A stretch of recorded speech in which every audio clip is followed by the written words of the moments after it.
ውድ ቻናላችን ቤተሰቦች እንኳን ወደ ቻናላችን በደህና መጣችሁ። ዛሬ የጨዋታ ቀን ነው። ምሽት 5 ሰዓት ላይ ሊቨርፑል ከአስቶን ቪላ ጋር በአንፊልድ ሮድ የሚያደርጉት ትልቅ ተጠባቂ ጨዋታ ይኖራል። ከዛ ጨዋታ በፊትም በዚህ ጨዋታ ዙሪያ መነሳት ያለባቸውን አንዳንድ ነጥቦች ማች ፕሪቪው ይዤላችሁ መጥቻለሁ። እስከ መጨረሻው ደቂቃ ድረስ አብራችሁን ቆይታችሁ እንድትከታተሉት በአክብሮት እጋብዛለሁ። እናንተስ በዚህ ጨዋታ ዙሪያ ያላችሁን ሀሳብ እንደዚሁም ጨዋታው ስንት ለስንት ሊያልቅ ይችላል የሚለው ግምታችሁ እንዳለ ኮሜንት ሴክሽን ላይ በመጻፍ አሳውቁኝ። እንደ ሁልጊዜውም ሰብስክራይብ፣ ላይክ፣ ሼር እያደርጋችሁም የቻናሉ ቤተሰብ እንድትሆኑም በአክብሮት እጠይቃለሁ። ወደ ሁለተኛው ቻናላችንም እየሄዳችሁ ፕሮግራሞችን እየተከታተላችሁ ሰብስክራይብ፣ ላይክ፣ ሼር እያደረጋችሁ የቻናላችን ቤተሰብ እንድትሆኑም በአክብሮት እጠይቃለሁ። አሁን በቀጥታ ወደ ጨዋታው የምንገባ ይሆናል። ዛሬ ምሽት 5 ሰዓት ላይ በእንግሊዝ ፕሪሚየር ሊግ የ10ኛ ሳምንት ጨዋታዎች ሊቨርፑል በአንፊልድ አስቶን ቪላን የሚያስተናግድ ይሆናል። በዚህ ጨዋታ ላይም የተለያዩ ተጫዋቾች በሊቨርፑልም እንደዚሁም ደግሞ በአስቶን ቪላም በኩል በጉዳት ምክንያት የሚያመልጣቸው ተጫዋቾች አሉ። በዚህ ስንጀምር በሊቨርፑል በኩል 7 የሚደርሱ ተጫዋቾች በጉዳት ምክንያት የዛሬው ጨዋታ የሚያመልጣቸው ይሆናል። እነዚህም አሌክሳንደር ኢሳቅ፣ አሊሰን ቤከር፣ ከርትስ ጆንስ፣ ጀረሚ ፍሪምፖንግ፣ ጆቫኒ ሊዮኒ፣ ስቲቨን ባጀቲች እንደዚሁም ጀደን ዳንስ ናቸው። ትናንትናው ዕለት አሰልጣኝ አርነ ስሎት በሰጡት ጋዜጣዊ መግለጫ ላይ እንደተናገሩት ከሆነ አሌክሳንደር ኢሳቅና ከርትስ ጆንስ 99% በዚህ ጨዋታ ላይ እንደማይኖር ተናግረዋል። ስለዚህም ከዚህ በፊት ከተጎዱት ተጫዋቾች ጋር መቀላቀል ችሏል። በአስቶን ቪላ በኩል ያለውን ስንመለከት 3 ተጫዋቾች በጉዳት የሚያመልጣቸው ይሆናል። እነዚህም ጋርሺያ፣ ቦንዴይና ቴሌማንስ በጉዳት ምክንያት ሲያመልጣቸው፣ እንደዚሁም ሃርቪ ኤሊየትም በዚህ ጨዋታ ላይ የማይኖር ይሆናል። ይህም የሆነበት ምክንያት በዚህ ሰዓት በአስቶን ቪላ በውሰት ውል ላይ ነው የሚገኙና እንደ እንግሊዝ ፕሪሚየር ሊግ ሕግ መሰረት ከሆነ ከአንድ ክለብ ወደ ሌላ ክለብ በውሰት የሚሄድ ተጫዋች ካለ ከዋናው ክለቡ ጋር ወይም ከእናት ክለቡ ጋር በሚጫወትበት ሰዓት እንደማይጫወት ይደነግጋልና በዛም ምክንያት በዛሬ ጨዋታ ላይ የሚያመልጠው ይሆናል። ጉዳቶችን ከተመለከተን አይቀር ለሊቨርፑል አንድ ጥሩ ዜና ሆኖ በትናንትናው ዕለት የተሰማው አሰልጣኝ አርነ ስሎት በጋዜጣዊ መግለጫቸው ላይ የተናገሩት ራያን ግራቨንበርክ ወደ ልምምድ ተመልሷል፣ በዚህ ጨዋታ ላይም የሚሳተፍ ይሆናል የሚል አስተያየትን ሰጥቷል። በእርግጥ በዚህ ሰዓት ራያን ግራቨንበርክ በቋሚነት ይህንን ጨዋታ ይጀምራል ተብሎ አይጠበቅም። ነገር ግን ከተቀያሪ ወንበር ላይም ተነስቶ መጫወቱ ለሊቨርፑል ትልቅ ጥቅም ይሰጧል። ምክንያቱም በዚህ ሰዓት ሊቨርፑል በጣም እየተቸገረ ያለበት ጊዜ ነው፣ በውጤት የሚሆን በፐርፎርማንስም ደረጃ። እንደ ራያን ግራቨንበርክ አይነት ኳሊቲ ያለው ተጫዋች በቡድን ውስጥ ሲቀላቀል ከጉዳት ሲያጋግም በጣም ጥሩ ዜና ሆኖ ነው የምናገኘው። እናም በዚህ ጨዋታ ላይ ቢያንስ ከተቀያሪ ወንበር ላይ ተነስቶ ጨዋታው ላይ ይሳተፋል ተብሎ ነው የሚጠበቀው። ይህ ጨዋታ እንግዲህ ለሊቨርፑል በጣም ወሳኝ የሆነ ጨዋታ ነው፣ መስት ዊን የሆነ ጌም ነው። ምክንያቱም እንግዲህ ሊቨርፑል ያለፉትን 4 ተከታታይ የፕሪሚየር ሊግ ጨዋታዎች መሸነፉ አይዘነጋምና ከዚህ መጥፎ የመሸነፍ ሪከርድ ለመውጣት ይህ ጨዋታ ለሊቨርፑል በጣም ወሳኝነት አለው። ከዛ በተጨማሪም ለአሰልጣኙም በጣም ወሳኝነት ያለው ጨዋታ ነው። ምክንያቱም ከዚህ በፊትም በተደጋጋሚ እንደተናገር ነው ቀጣይ 3 ጨዋታዎች በጣም ወሳኝነት አላቸው በሊቨርፑል ለሚኖረው ቆይታ ከአስቶን ቪላ፣ ከሪያል ማድሪድ እንደዚሁም ደግሞ ከማንቸስተር ሲቲ ጋር በሚኖረው ጨዋታ ላይ ውጤቱ ታይቶ እንግዲህ ምናልባትም በሊቨርፑል ይቆያል አይቆይም የሚለው ነገር ሊወሰንበት ይችላል። በተለይ ደግሞ 3ቱንም ጨዋታ በተከታታይ የሚሸነፍ ከሆነ ምናልባትም ሊቨርፑሎች ከስራው ሊያሰናብቱት ይችላል ተብሎ ነው እየተጠበቀ የሚገኙና ቀጣይ የሚደረጉት 3 ጨዋታዎች በጣም ወሳኝነት አላቸው። በተለይ ደግሞ ከማንቸስተር ሲቲ በኋላ የሀገራት ጨዋታ ነው ያለውና በዛ ሰዓት እንግዲህ ምናልባትም ሊቨርፑሎች ይህንን አሰልጣኝ ሊቀይሩ የሚችሉበት እድል አለ። በእርግጥ አሰልጣኙ ከዚህ በፊትም እንደተናገሩት ከሆነ በትናንትናው ጋዜጣዊ መግለጫ ላይም ከኤፍኤስጂ ባለሀብቶች እንደዚሁም ደግሞ ከአመራሮቹ ጋር ጥሩ ግንኙነት አለኝ፣ እኔ የማስበውን ነገር ነው የሚያስቡትና ጥሩ መግባባት አለ በመሀላችን የሚል አስተያየትን ሰጥቷል። እንደዚሁም ከክሪስታል ፓላስ ጨዋታ በኋላ በወጡ አንዳንድ መረጃዎች መሰረት አሁንም ድረስ ኤፍኤስጂዎች አርነ ስሎት ላይ ከፍተኛ እምነት አላቸውና በቅርቡም ቢሆን አያባሩትም የሚል መረጃ እየወጣ ነው እየተመለከተን የምንገኘው። ነገር ግን ደግሞ ተከታታይ ጨዋታዎችን መሸነፍ ደግሞ ይህንን ውሳኔ ሊያስቀየር የሚችልበት እድል በጣም ሰፊ ነው የሚሆነውና ቀጣይ የሚያደርጋቸውን ጨዋታዎች ካላሸነፈ ከሊቨርፑል ይሰናበታል ተብሎ ነው የሚጠበቀውና እነዚህን ጨዋታዎች ደግሞ በመጀመሪያ የሚያገኘው አስቶን ቪላ ነው። ዛሬ የሚደረገው ጨዋታ ለሊቨርፑል በዚህ ምክንያት በጣም ወሳኝነት አለው።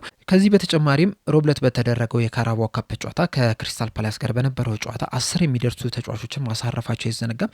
በተለይ ከብሬንትፎርድ ጋር በነበረው የፕሪሚየር ሊግ ጨዋታ ላይ ከተሳተፉ ቋሚ 11 ውስጥ አንዱ ተጫዋች ብቻ ነው ከክሪስታል ፓላስ ጋር በቋሚነት መጀመር የቻለው፣ ሚሎስ ኬርኬዝ ማለት ነው። ሌሎቹ ግን እንዳለ እረፍት ተሰጥቷቸው ነበር፣ ምንም አይነት ደቂቃ መጮት አልቻሉም። ከሲኒየር ከዋናው ቡድን ራሱ የተጫወቱትን ስንመለከት በቋሚነት ሊጀምሩ የሚችሉት በዛሬ ጨዋታ ላይ ምናልባት ሮበርትሰን ወይ ኬርኬዝ እንደዚሁም ደግሞ አሌክሲስ ማካሊስተር ናቸው በቋሚነት ሊጀምሩ የሚችሉት ተብሎ የሚጠበቀው። ከዛ ውጭ ግን በዛሬው ጨዋታ ላይ በቋሚነት ይጀምራል ተብሎ የሚጠበቅ ምንም አይነት ተጫዋች የለምና በጥሩ ጤንነት ነው ወደዚህ ጨዋታ የሚገቡት። በእርግጥ አስቶን ቪላዎችም ከማንቸስተር ሲቲ ጋር ጋር ካደረጉት የፕሪሚየር ሊግ ጨዋታ በኋላ ምንም አይነት ጨዋታ አልነበራቸውም። ሳምንቱ ሙሉ እረፍት ነው የነበሩት። እንደዛም ቢሆንም ግን ሊቨርፑሎች ዋናዎቹ ተጫዋቾች ቢያንስ ቋሚ 11 ውስጥ የሚገቡት ተጫዋቾች አብዛኞቹ እረፍት ስለተሰጣቸው ከዚህ በፊት ካሳዩት እንቅስቃሴ የተሻለ ነገርን ማሳየት አለባቸው ብዬ አስባለሁና ይህንን ጨዋታ የግድም ማሸነፍ አለባቸው። ወደ አሸናፊነት መምጣት መጀመር አለባቸው። የአሸናፊነት ስነ ልቦና ውስጣቸው ውስጥ ሊካተት ይገባል ብዬ አስባለሁ። እንደዛ ካልሆነ ግን ምናልባትም በሊቨርፑል ታሪክ መጥፎን ሪከርድ ሊያስመዘገቡ ይችላል። ዛሬ አስቶን ቪላን አሸንፎ የማይወጡ ከሆነና ተሸንፎ የሚወጡ ከሆነ ከ2012 በኋላ ለመጀመሪያ ጊዜ በደጋፊ ፊት ተከታታይ 2 ጨዋታዎችን የሚሸነፉ ይሆናል። ለመጨረሻ ጊዜ በተከታታይ 2 ጨዋታዎችን በደጋፊ ፊት የተሸነፉት ሴፕቴምበር 2012 ላይ ነበረ። በአርሰናልና በማንቸስተር ዩናይትድ ነው የነበረው። ከዛ በኋላ እንግዲህ በደጋፊዎች ፊት ምንም አይነት ተከታታይ ጨዋታ በአንፊልድ ሮድ ተሸንፈው አያውቁም። ከዛ በተጨማሪም ዛሬ የሚሸነፉ ከሆነ ተከታታይ 5ኛ ሽንፈታቸው ይሆናል በሊግ ጨዋታዎች። ይህም እንግዲህ መጥፎ ሪከርድ ሆኖ ነው የሚመዘገበው። ለመጨረሻ ጊዜ ተከታታይ 5 ጨዋታዎችን የተሸነፉት ከ71 ዓመት በፊት 1953 ላይ ነው የነበረው። 5 ተከታታይ ጨዋታዎችን የተሸነፉትና ከ71 ዓመት በኋላ ያስመዘገቡት መጥፎ ሪከርድ ሆኖ ይመዘገብባቸዋል። እናም ይህን መጥፎ ሪከርድ እንዳይመዘገብ ከፍተኛ ጥረት ማድረግ መቻል አለባቸው። የተሻለ እንቅስቃሴ ማድረግ አለባቸው። አሸንፈው መውጣት አለባቸው። ያገኟቸውን አጋጣሚዎች ሁላ መጠቀም መቻል አለባቸው ብዬ አስባለሁ። በትናንትናው ዕለት አሰልጣኝ አርነ ስሎት በነበራቸው ጋዜጣዊ መግለጫ ላይ አንድ ያነሱት ነጥብ ነበረ። በዚህ ሲዝን ጥሩ ውጤት ላለማምጣታችን ለመሸነፋችን ምክንያቱ ምንድነው ተብሎ ሲጠየቁ ያገኘናቸውን ቻንሶች አለመጠቀማችን ነው የሚልን ሀሳብን ሰጥቷል። ብዙ ቻንሶች እኛ ላይ ክሬት እየተደረገ አይደለም የሚገኘው። ትንሽ ቻንስ ነው ክሬት እየተደረገ የሚገኘው። ቢግ ቻንስ ብዙ ጊዜ ክሬት አይደረግብንም። እኛ ግን በአንጻሩ በጣም ብዙ ቻንሶችን ነው ክሬት እያደረግን የምንገኘው። ነገር ግን እነዛን የፈጠርናቸውን እድሎች እየተጠቀምን አይደለም። ለዛም ነው እንግዲህ ሽንፈት እያስተናገድን ያለ ነው። ከዚህ በኋላም እያገኘናቸውን አጋጣሚዎች የምንጠቀም ከሆነ ጨዋታዎችን አሸንፈን መውጣት እንችላለን የሚለን ሀሳብ ሰጥተው ነበርና ዛሬ ከሌሎቹ ጊዜያቶች በተለየ መልኩ ምናልባትም ከዚህ በኋላ ለሚኖሩ ጨዋታዎች መንደርደሪያ እንዲሆናቸው በዛሬው ጨዋታ ላይ ያገኟቸውን አጋጣሚዎች ሁላ መጠቀም መጀመር መቻል አለባቸው ብዬ አስባለሁ። የተሻለ ማጥቃት ሂደትን መፍጠር አለባቸው። የተሻለ ቅንጅት በቡድን ውስጥ ሊገኝ ይገባል ብዬ አስባለሁ። ከዚህ የውጤት ቀውስ ውስጥ ለመውጣት እንደ ምሳሌ መመልከት ያለብን የዛሬው ተጋጣሚዎቻችንን አስቶን ቪላዎችን ናቸው። አስቶን ቪላዎች የዚህ ሲዝን ሲጀምር የመጀመሪያዎቹን 6 በሁሉም ኮምፒቲሽን ያደረጓቸውን ጨዋታዎች ማሸነፍ አልቻሉም ነበረ። የተሸነፉበት ጨዋታ አለ። ከቀሪዎቹን ደግሞ አቻ በሆነ ውጤት ነበረ ማጠናቀቅ የቻሉት። ከዛ በኋላ ግን በጣም በጥንካሬ መጥተው ተከታታይ ጨዋታዎችን እያሸነፉ ነው የሚገኙት። ያለፉትን የፕሪሚየር ሊግ 6 ጨዋታዎችም በተከታታይ ማሸነፍም የቻሉ ክለብ ሆነዋልና እንደዚህ አይነት መጥፎ ሪከርድን እንዴት መቀየር እንዳለበት እንግዲህ አስቶን ቪላዎች በደንብ ያወቁት ይመስላሉ። እንደውም አሰልጣኝ ኡናይ ኤምሪም በዚህ ዙሪያ የሰጡት አስተያየት ነበረ። በጣም በጥሩ ሁኔታ እያሸነፍን መምጣት ይችለናል። መጀመሪያ ላይ በጥንካሬ እየሰራን ነበር፣ ነገር ግን ውጤቶችን ማምጣት አልቻልንም ነበረ። ከዛ በኋላ ግን የነበሩንን ክፍተቶች አሻሽለን መተን መስተካከል ያለባቸውን መሻሻል ያለባቸውን ነገሮች ሁሉ አሻሽለን መተን ወደ አሸናፊነት መመለስ ይችለናል። በእርግጥ አሁንም አሸንፈናል ብለን መተኛት የለብንም። ከዚህ በኋላም በዚሁ ጥንካሬያችን መሄድ መቻል አለብን። ከዚህ በኋላ መሻሻል ያሉብንን ነገሮች እንዳለ እያሻሻልን መሄድ መቻል አለብን የሚል አስተያየትን ሰጥቷልና ሊቨርፑሎችም ይህንን ነገር ነው ማድረግ ያለባቸው። ቁጭ ብሎ ያለፉትን ጨዋታዎች በደንብ ማየት አለባቸው ብዬ አስባለሁ። በተለይ ደግሞ በዚህ ሳምንት 10 ተጫዋቾች እረፍት ተሰጥቷቸው ነበርና ለነዚህ 10 ተጫዋቾች ደግሞ ያለፉትን ጨዋታዎች በደንብ እያሳዩ ምን ላይ ነው ስህተት የተፈጠረው፣ ምንድነው ማስተካከል ያለባቸው፣ ምንስ መሻሻል አለበት፣ ምን የተለየ ነገር ማድረግ አለባቸው የሚለው ነገር ላይ በደንብ አይተው በዛሬው ጨዋታ ጀምሮ ከዚህ በኋላ ለሚኖሩ ጨዋታዎች ላይ የተሻለ ነገር ማድረግ መጀመር አለባቸው ብዬ አስባለሁ። ሌላኛው የምንመለከተው ወቅታዊ አቋማቸውን ይሆናል። ያለፉትን 5 ጨዋታዎች ስንመለከት ሊቨርፑሎች ከአስቶን ቪላ ጋር ተቃራኒ ቦታ ላይ ነው የሚገኙት። ሊቨርፑሎች ካለፉት 5 ጨዋታዎች አንዱን ብቻ ነው ማሸነፍ የቻሉት። ኢንትራ ፍራንክፈርትን በሻምፒየንስ ሊግ ያሸነፉበት ጨዋታ ነው። ከዛ ውጭ ግን ከቼልሲ፣ ከማንቸስተር ዩናይትድ፣ ከብሬንትፎርድ እንደዚሁም ደግሞ ከክሪስታል ፓላስ ጋር ባደረጉ ጨዋታ በአራቱም መሸነፍ ችለዋል። የአስቶን ቪላን ስንመለከት ካለፉት 5 ጨዋታዎች አንዱን ብቻ ነው መሸነፍ የቻሉት። እሱም በኢሮፓ ሊግ በጎሄድ ኢግልስ 2-1 የተሸነፉበት ጨዋታ ነው። ከዛ ውጭ ያደረጓቸውን ከፌኖርድ ጋር፣ ከበርንሌ፣ ከቶተናም እንደዚሁም ደግሞ ከማንቸስተር ሲቲ ጋር ያደረጓቸውን ጨዋታዎች እንዳለ ማሸነፍ ችሏል። በተለይ ደግሞ ያለፈው ሳምንት እሁድ ላይ በተደረገው ጨዋታ ማንቸስተር ሲቲን ያሸነፉበት ጨዋታ የሚጠቀስ ነው። ካሽ 19ኛው ደቂቃ ላይ ባስቆጠራት ግብ ነበረ 1-0 በሆነ ውጤት ማሸነፍ የቻሉት። በጨዋታው ላይ ማንቸስተር ሲቲ የጨዋታ ብልጫን ማሳየት ችሎ ነበር። በእርግጥ ፈርስት ሃፍ ላይ አብዛኛው ፓርቱን አስቶን ቪላ የተሻለ መንቀሳቀስ ችሎ ነበረ። ነገር ግን ሰከንድ ሃፉን ስንመለከት ማንቸስተር ሲቲ የተሻለ ቡድን ሆኖ ነበር የተመለከት ነው። 18 ሙከራዎችን አድርጎ 4ቱ ብቻ ነበር ኦን ታርጌት መሆን የቻሉት።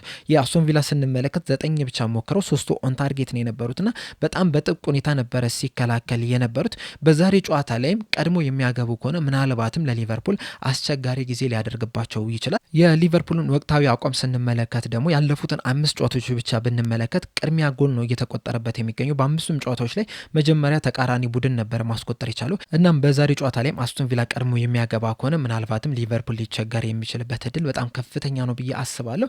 ከዛ በተጨማሪም የእርስ በርስ ግንኙነታቸውን ስንመለከት ባለፉት 5 ጨዋታዎች ሊቨርፑል 2ቱን ሲያሸንፍ በ3ቱ ጨዋታ ደግሞ አቻ በሆነ ውጤት ነው ማጠናቀቅ የቻሉት። እንደዚሁም በአንፊልድ በተደረጉት 5 ጨዋታዎች ሊቨርፑል 4ቱን ሲያሸንፍ አንዱን ደግሞ አቻ በሆነ ውጤት ነው ማጠናቀቅ የቻሉት። ለመጨረሻ ጊዜ በአንፊልድ አስቶን ቪላዎች ማሸነፍ የቻሉት 2014 ላይ ነበር። ሴፕቴምበር 13 2014 ላይ በተደረገው ጨዋታ አግቦል ላሆር ባስቆጠራት ብቸኛ ግብ ሊቨርፑልን አሸንፈው መውጣት ችለዋል። ከዛ በኋላ የተደረጉትን ጨዋታዎች እንዳለ ግን ሊቨርፑሎች ወይ አሸንፏል ወይ ደግሞ በአቻ ውጤት ነው የተጠናቀቀው። ስለዚህ ሊቨርፑል የተሻለ የማሸነፍ ንጽጻሪ አለው። አሁን ባሉበት ደረጃ ሰንጠረዥ ስንመለከት በፕሪሚየር ሊጉ ሁለቱም 9 ጨዋታዎችን አድርገዋል።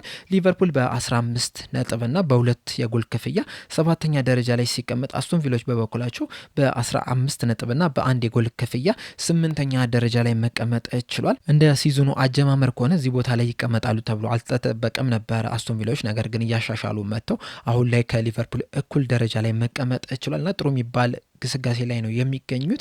በስተመጨረሻ የምንመለከተው በዛሬው ጨዋታ ላይ የሊቨርፑል ይዞት ሊገባ የሚችለውን አሰላለፍ ይሆናል። በዚህ ጨዋታ ላይ አብዛኞቹ ምናልባትም እነዚህ እረፍት የተሰጣቸው ተጫዋቾች በቋሚነት ይጀምራሉ ተብሎ ነው የሚጠበቀው። እናም የዛሬውን አሰላለፍ ለመገመት ያን ያህል ያስቸግራል ብዬ አልጠብቅም። ምናልባት 1-2 ቦታዎች ናቸው ትንሽ የሚያጠራጥሩት እንጂ ሌሎቹ እንዳለ መገመት የሚከብድ አይመስለኝም። በበረኛው ስንጀምር ማማርዳሽቪሊ በቋሚነት የሚጀምር ይሆናል። ይህን ለመገመት የሚከብድ አይደለም፣ ምክንያቱም አሊሰን ቤከር ጉዳት ላይ ነው የሚገኘው። እንደዚሁም ከሱ በመቀጠል ደግሞ ሁለተኛው ግብ ጠባቂ ማማርዳሽቪሊ ስለሆነ በቋሚነት የሚጀምር ይሆናል። ይህንን ጨዋታ የተከላካይ መስመሩን ስንመለከት አንድ ተጫዋች ብቻ ነው ማን ሊገባ ይችላል የሚለው ነገር የሚያጠራጥረን እንጂ ሌሎቹ እንዳለ በእርግጠኝነት መናገር ይቻላል። አሁን የቀኝ ፉልባክ ላይ ብራድሊ በእርግጠኝነት ይጀምራል። መሀል ተከላካዮቹ ላይ ኢብራሂም ኮናቴና ቨርጂል ቫንዴክ የሚጣመሩ ይሆናል። የግራ መስመር ላይ ነው ትንሽ ሊያጠራጥረን የሚችለው፣ ምክንያቱም ሮበርትሰንም ኬርኬዝም በካራባኦ ካፕ ጨዋታ ላይ መጀመራቸው አይዘነጋም። በእርግጥ ሮበርትሰን 67ኛው ደቂቃ ላይ ተቀይሮ መውጣት ይችላል። ስለዚህም በዚህ ጨዋታ ላይ ምናልባት ሮበርትሰን በቋሚነት ይጀምራል ብዬ እጠብቃለሁ። የመሀል ቦታውን ስንመለከት በእርግጠኝነት ሳቡዝ ላይ ይህንን ጨዋታ በቋሚነት የሚጀምር ይሆናል። ከሱ አጠገብ ግን ማን ነው የሚጀምረው የሚለው ትልቅ ጥያቄ ነው። ምክንያቱም አሌክሲስ ማካሊስተር በካራባኦ ካፕ ጨዋታ ላይ መጀመሩ አይዘነጋም። እናም ዘንድሮ ከሚያሳየው አቋም አንጻር ስንመለከተው ይህንን ጨዋታ በቋሚነት ይጀምራል ብለን አንጠብቅም። ነገር ግን ደግሞ ራያን ግራቨንበርክንም ስንመለከተው ከጉዳት ገና እየተመለሰ ነው የሚገኙና ከጉዳት እንደተመለሰ በቀጥታ በቋሚነት ማስገባት ትንሽ ሪስክ ሊሆን ይችላል። ስለዚህም ማካሊስተርን በቋሚነት ያስጀምሮታል ብዬ አስባለሁ። 10 ቁጥር ቦታ ላይ ይህንን ጨዋታ ፍሎሪን ቪርትዝ የሚጀምር ይሆናል። ምክንያቱም ሌላ ምንም አማራጭም ስለሌለን ማለት ነው። የአጥቂ መስመሩን ስንመለከት ሞሐመድ ሳላ በቀኝ ክንፍ እንደዚሁም ኮዲ ጋክፖ በግራ ክንፍ፣ 9 ቁጥር ቦታ ላይ ደግሞ ኤኬቴኬ ይጀምራል ብዬ እገምታለሁ። ምክንያቱም አሌክሳንደር ኢሳክ በዚህ ሰዓት በጉዳት ምክንያት ይህ ጨዋታ እንደሚያመልጠው አሰልጣኝ አርነ ስሎት ስለተናገሩ በዚህ ጨዋታ ላይ ኤኬቴኬ በቋሚነት የሚጀምር ይሆናል። የኔ ግምታዊ አሰላለፍ እንግዲህ ይህንን ይመስላል። የእናንተን ግምታዊ አሰላለፍ ኮሜንት ሴክሽን ላይ በመጻፍ አሳውቁኝ። እንደዚሁም የጨዋታ ግምታችሁንም በዛው አንድ ላይ እያይዛችሁ እንድትጽፉት በአክብሮት እጠይቃለሁ። ለአሁን እኔ እዚህ ላይ አበቃው። በቀጣይ በሌላ እስከምንገናኝ ድረስ ሰብስክራይብ፣ ላይክ፣ ሼር ማድረግ እንዳትረሱ። ቸር ያቆየን።